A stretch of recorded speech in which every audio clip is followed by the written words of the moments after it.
Няма срок, това е... Беше ли 3 месеца? 3 месеца пожела министър. Но едва ли ще се случи, тъй като всички експлоатират този проблем. Тези въпросни 5% от таксиметровите автомобили в София запълват сутрешните блокове, занимават обществеността.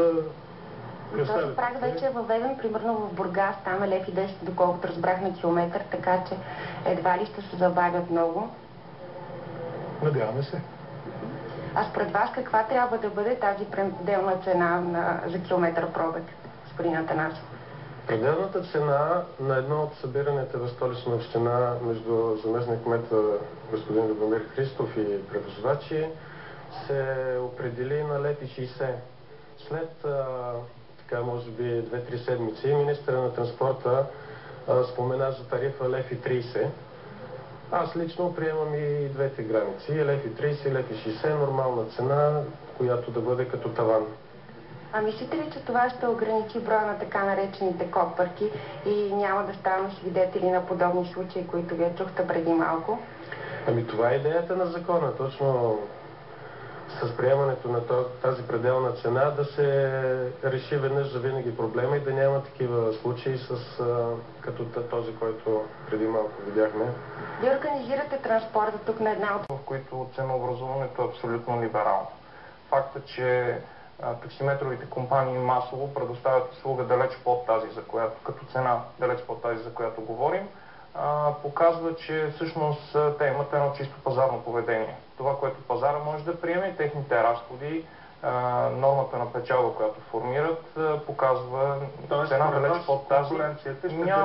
Няма икономическа логика, да се отива към увеличаване на цените или поне не към голямо увеличение. Към Вероника Димитрова и нейните събеседници отново. Вероника, чухте последните ни думи преди малко. Става дума за това, има ли риск от масово повишаване на цените на всичките таксиметрови компании след въвеждането на по-високата горна граница? Да, това е основен въпрос, който вълнува всички граждани. Ще увеличите ли цените до тази пределна цена, която се предлага 1,60 или 1,30 ще стане ясно? Именно за това съм предложил и това се приема вече все по-добре от бранша и от колегите, и от таксиметровите компании, и от обществеността. Имаме предложение за максимален таван на цените 80 стотинки дневно и 90 нощна към момента.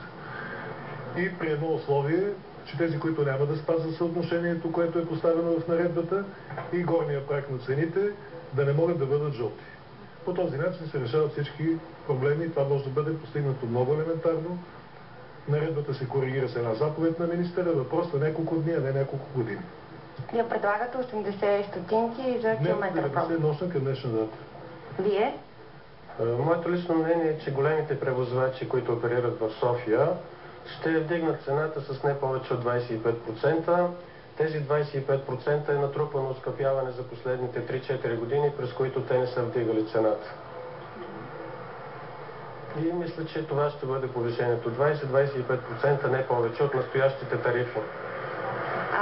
Това ще накара ли всъщност тези хора, за които вече ми споменахте, таксиметрови шофьори, които возят на 9,90, по някакъв начин да се съобразят с пазарните цени в този момент? Те са длъжни. Ако искат да имат и работа, те са длъжни. Все пак хората имат възможности до една степен, да кажем, не трябва да се уредят с горива и с заплати, и с възможности на хората. Тези, които возят на 9,90, просто трябва наистина да си направят сметка, се съобразят с законите, с всички останали и клиенти, и шофьори. Глобата, която се предвижда е 3000 лева за тези, които возят над тази пределна цена. Но мислите ли, че ще се справят с всички тези шофьори, които возят на високи цени? Аз се надявам, дали ще стане. Не мога да отговоря на този въпрос. Се надявам да бъде така. Добре, ние се надяваме да не ставаме свидетели на такива сцени, каквито видяхме, и се надяваме наистина таксиметровите компании да не вдигнат цените много. Благодаря, Вероника, на теб и на твоите събеседници. С две думи за финал. Като срок, кога се очаква да влезе в сила максималната цена на таксиметровите услуги в София? Следващата седмица може да започне разглеждането на предложението по комисии. След 2 седмици има заседание на Общински съвет. Аз предполагам, че тогава ще бъде включено това решение в дневния ред на Общински съвет, за да бъде прието и да влезе в сила.